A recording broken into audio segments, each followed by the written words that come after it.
Muy buenos días a todos. Estamos dando inicio al comité GSC correspondiente al 14 de enero de 2020, calendario económico. Ayer, cifras fiscales en Estados Unidos, déficit de solamente 13.3 billones de dólares, el mercado anticipaba 15 billones para el mes de diciembre. Sin embargo, aquí, como veremos más adelante, no hay que cantar victoria. La situación del déficit fiscal estadounidense volvió a superar el trillón de dólares en los últimos 12 meses, algo que no ocurría desde el año 2012. Con respecto a China, se van a conocer las cifras de exportaciones, importaciones y balanza comercial.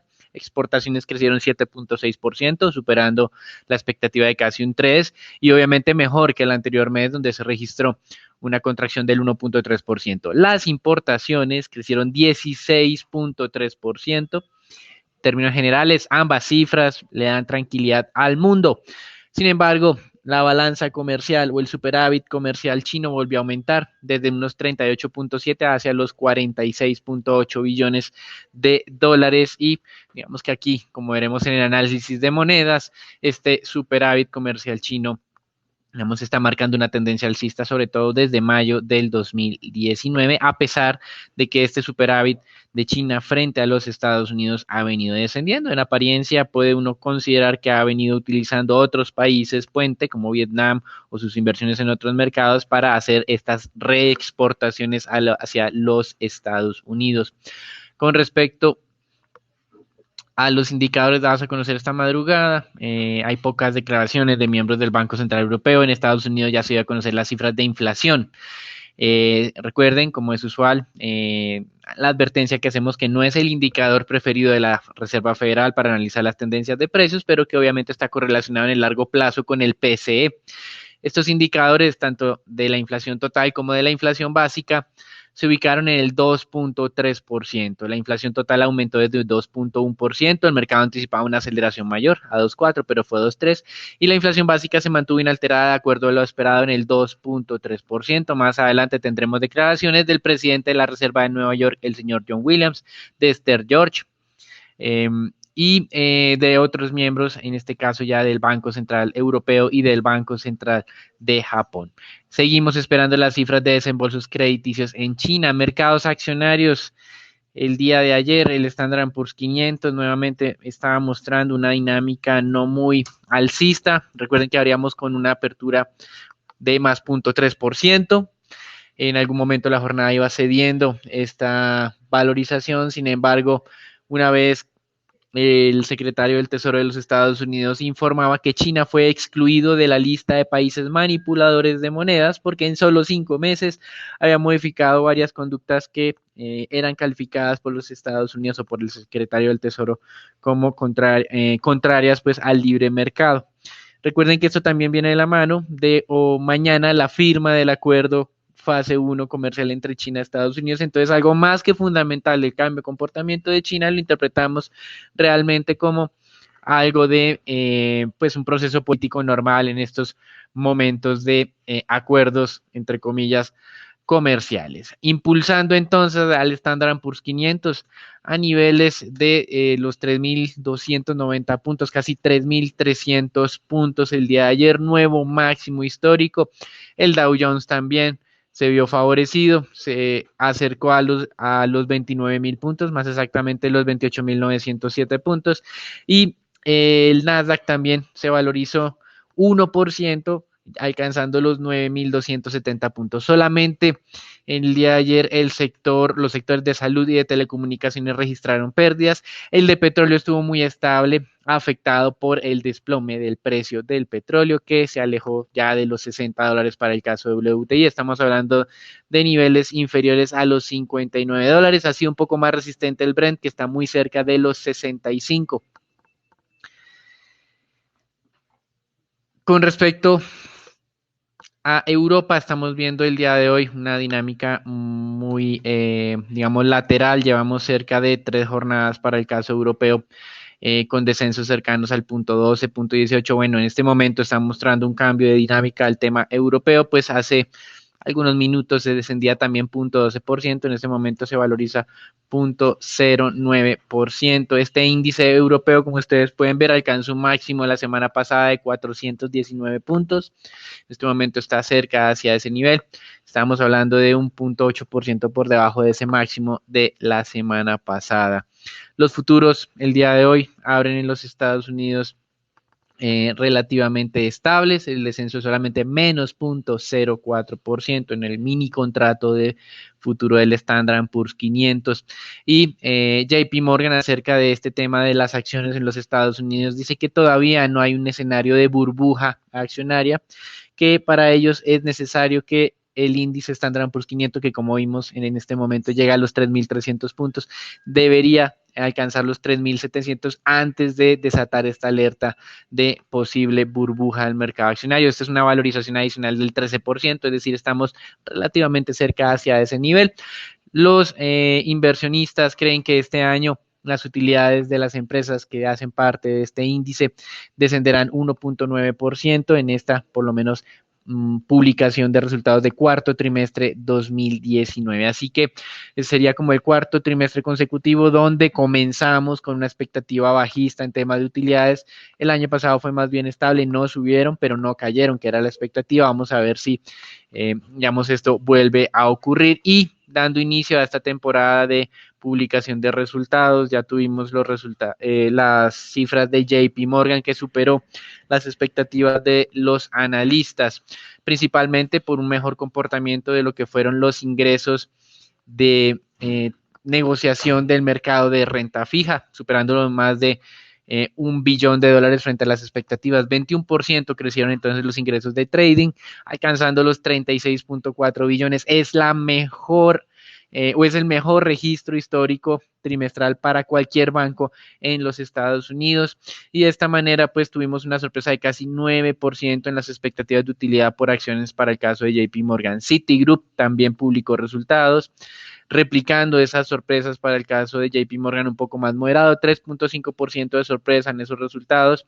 1,9 dólares de utilidad por acción frente a una expectativa de 1,83, es decir, digamos que la temporada que está oficialmente abriéndose ya el día de hoy, arrancado en términos generales, por lo menos para el tema del sector bancario, con el pie derecho. Si viéramos en este momento llevamos, pues son muy pocas acciones las que han publicado hasta el momento, solo 16, pero por lo menos lo que ha sido un tema del sector financiero ha estado relativamente positivo, con sorpresa en temas de utilidades de un 7,5% y de ingresos de un 4,5%. Otro sector que ha tenido una buena dinámica ha sido el de servicios para los consumidores. Así que esto solo es como el abrebocas, nos hace falta Morgan Stanley, Wells Fargo, Goldman Sachs, entre otros, que los vamos a tener a lo largo de esta semana. Y con respecto al tema de monedas, el dólar mantiene de alguna manera esa racha alcista frente a las monedas latinoamericanas, pero no frente a otras monedas reserva y otras monedas emergentes. De hecho, lo que veíamos durante los últimos días con respecto al yuan es un fortalecimiento consecutivo desde que se relajaron las relaciones entre ambos países. Recuerden que el año pasado, cuando tuvimos como ese resurgimiento o esos brotes nuevamente de escalamiento de tensiones, el yuan superó los 7 yuanes por dólar, algo que fue considerado en su momento como manipulación de la moneda por parte de los Estados Unidos, debilitando al yuan frente al dólar. Pero desde que informaron que habían alcanzado un acuerdo fase 1, esa cotización ha venido descendiendo y estamos en niveles por debajo incluso del 6,90. Hoy se frena un poco esa tendencia de fortalecimiento del yuan, porque pues ese superávit comercial de China, por lo menos el superávit directo de China frente a Estados Unidos, muestra una reducción, pero pues digamos que en términos generales este año ha estado relativamente positivo para la moneda de la segunda mayor economía del mundo. Con respecto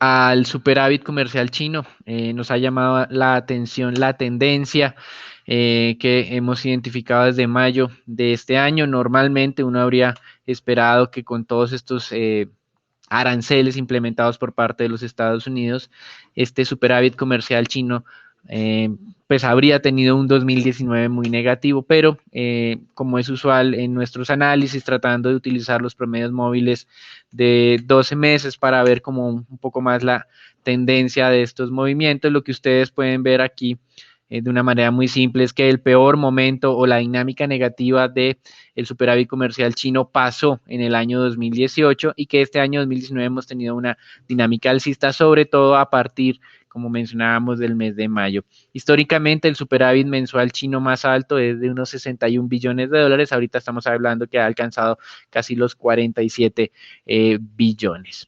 Y con respecto al mercado petrolero, pero sin duda lo que ha venido ocurriendo durante las últimas 24 horas, la reducción de la aversión al riesgo, esa prima que tenía el WTI y el Brent cuando tuvimos todo este escalamiento de tensiones entre Estados Unidos e Irán, que me llevaron el WTI a 65, el Brent superar los 70, pues se ha disipado incluso un poco más allá de eso. Si observáramos entonces para el caso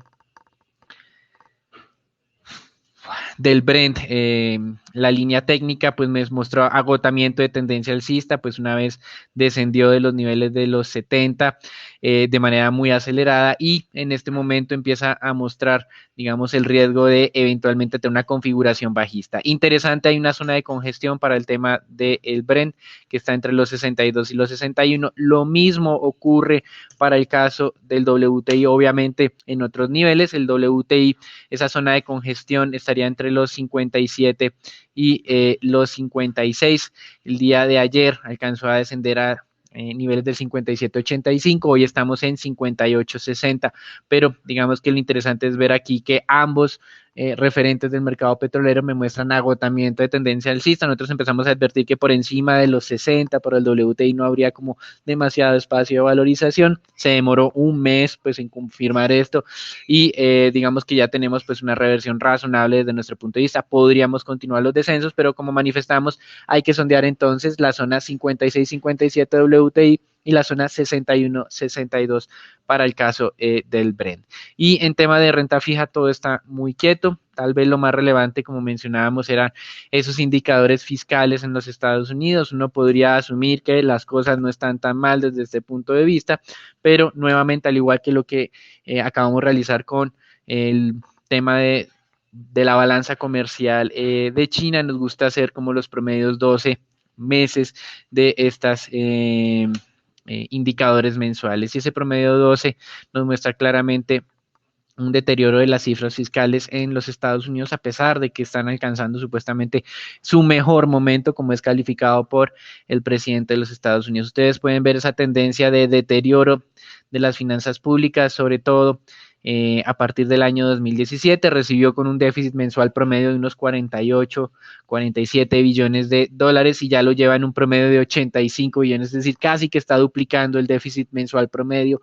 La administración de Trump prometió que la reducción de impuestos iba a pagarse sola con un mayor crecimiento y por ende un mayor recaudo tributario por una base más grande, pero esto no ha ocurrido, la base más grande en apariencia no se ha presentado y como hemos visto evidencias en otros estudios, esos menores impuestos de las empresas no están siendo utilizados para incrementar la inversión, sino para recomprar acciones de las mismas compañías, lo cual nos motivó ese rendimiento de más de 20% el año pasado al Standard & Poor's y también pues para pagar unos dividendos crecientes, sobre todo en lo que ha sido el sector financiero.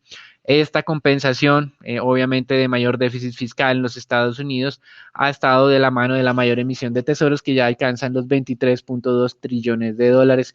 Recuerden que esto es como una de las preocupaciones de largo plazo porque por ahora, sin inflación, sin riesgos de incumplimiento por algún país importante, pues simplemente los inversionistas han venido aceptando estas mayores emisiones e incluso para el caso de unos países europeos, les están, entre comillas, regalando dinero, pues las tasas de interés en algunos momentos del año 2019 estuvieron en terreno negativo.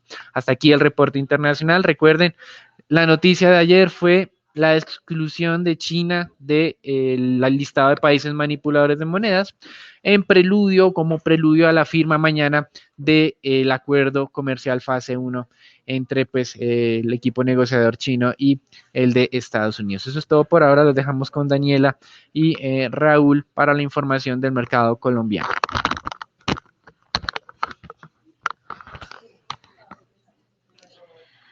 Gracias, Daniel. El día de ayer, la NIF dio a conocer sus proyecciones para Colombia en el 2020, donde cree que el crecimiento de la economía se seguirá recuperando durante este año, previendo que el incremento del PIB para el año en curso sea de 3.3%, la tasa de desempleo se ubique entre 10.3% y 10.5%, y en materia inflacionaria el indicador se ubicará hacia 3.4% a finales del año.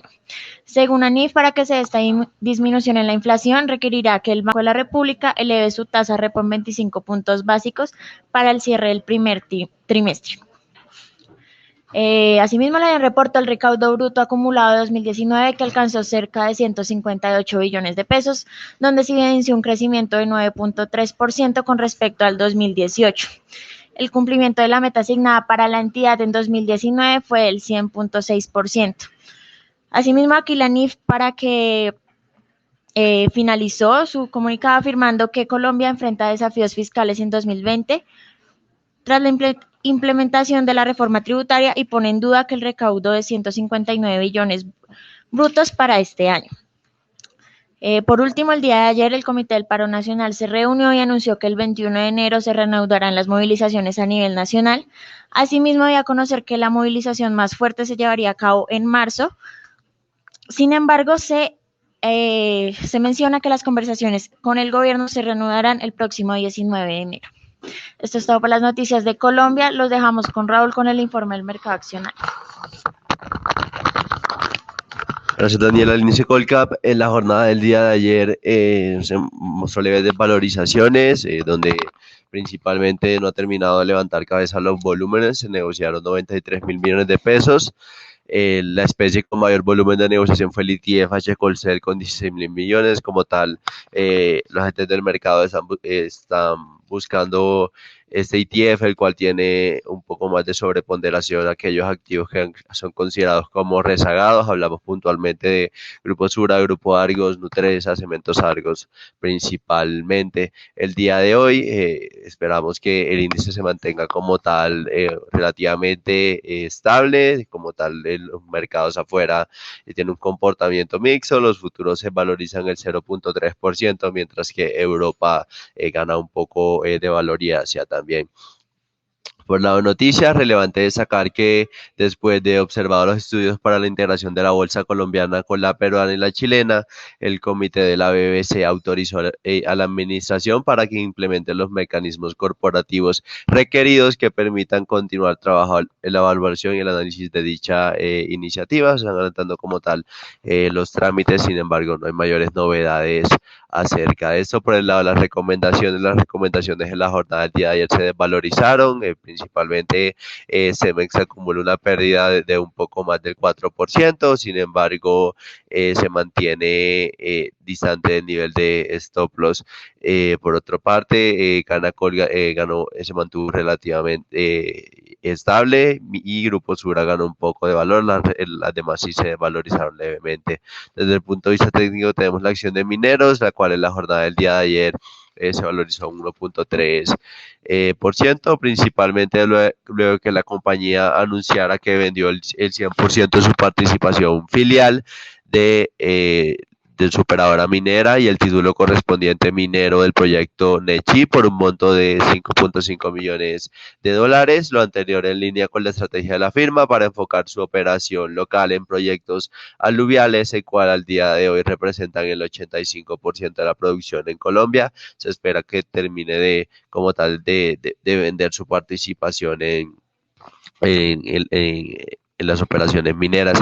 Y por otra parte tenemos la acción de CLH, en la cual la jornada del día de ayer se desvalorizó un poco más de un 3%, lo anterior principalmente impactado por la ratificación de la multa por parte de la DIAN de 85.000 millones de pesos por las inconformidades con la declaración de impuestos de la empresa en el año grabable en el 2012. Además, se mantiene el entorno retador en esta, como tal hay que monitorear de cerca la entrada en operación de Cocementos, la cual esto estaría generando como tal una mayor pérdida de participación de mercado y también una posible contracción de los márgenes de la cementera, mientras que Centroamérica sigue de capa caída. Esto fue todo por el mercado accionario y los dejamos con Dólar con Daniel. Muchas gracias, Raúl. Al igual que el mercado accionario, el tema del mercado de divisas el día de ayer registró un bajo monto de negociación, solamente 824 millones de dólares. Recuerden que el promedio en Colombia está cerca de los 1.100, 1.200 millones. Ayer tuvimos una apertura de mercado muy cerca de los 3.278, 10 pesos por encima del nivel actual. Alcanzó máximos de negociación muy cerca hacia ese nivel de los 3.300 que mencionábamos como siguiente nivel de resistencia, fue 3.298 y posteriormente empezó a ceder para cerrar en el mínimo de la jornada, justamente ayer en los 3.270. Hoy estamos simplemente un peso y medio por debajo de ese cierre aproximadamente. Pues para la jornada los siguientes son los niveles abajo, más cerca a los 3.230, 3.240 como posible zona de soporte, y hacia arriba los niveles de referencia están en el siguiente 3.276 y nuevamente los 3.300 dólares. Por el momento recuerden que hay una dinámica relativamente tranquila en los mercados internacionales, el peso no se ha venido afectando aún por los descensos del precio del petróleo, porque pues esa especulación alcista fue, digamos, muy pronta, muy rápida, como para de verdad reflejarse en unas mayores exportaciones colombianas, por lo menos de manera sostenida. Así que por ahora mantenemos la tranquilidad en el mercado de divisas en Colombia. Vemos que puede empezar a ya identificarse un agotamiento de esta tendencia bajista que nos viene trayendo desde niveles de los 3.400, 3.450 hacia estos niveles del 3.250, 3.230 posiblemente. Eso es todo por ahora. Los dejamos con Daniela con la información del mercado de renta fija local. Gracias, Daniel. Recordamos nuestra recomendación sobre títulos de deuda corporativa. Para el corto plazo favorecemos títulos indexados a IBR con opción de diversificación en títulos IPC, mientras que para plazos entre 2 y 5 años favorecemos títulos con cupón fijo. Por el lado de los cierres de tasas de negociación, se siguen viendo valorizaciones en todas las referencias, donde los que más se han valorizado con respecto al mes anterior son los títulos IBR e IPC a plazos de un año. En la jornada anterior, tanto los test con vencimiento a 2024 como los test a 2028 presentaron desvalorizaciones y cerraron en 5.19 y 5.92 respectivamente. La curva de test en pesos se desvalorizó 4.3 puntos básicos en promedio, mientras que los test denominados en UR presentaron desvalorizaciones de 0.41 puntos básicos. En deuda corporativa se operaron alrededor de 14.500 millones de pesos a través del sistema transaccional y 1.020 millones por registro. Lo más transado fue tasa fija con vencimientos a 2023, 2022 y 2020. Esto es todo por el comité del día de hoy. Los esperamos el día de mañana con un nuevo comité y no olviden seguirnos en nuestras redes sociales.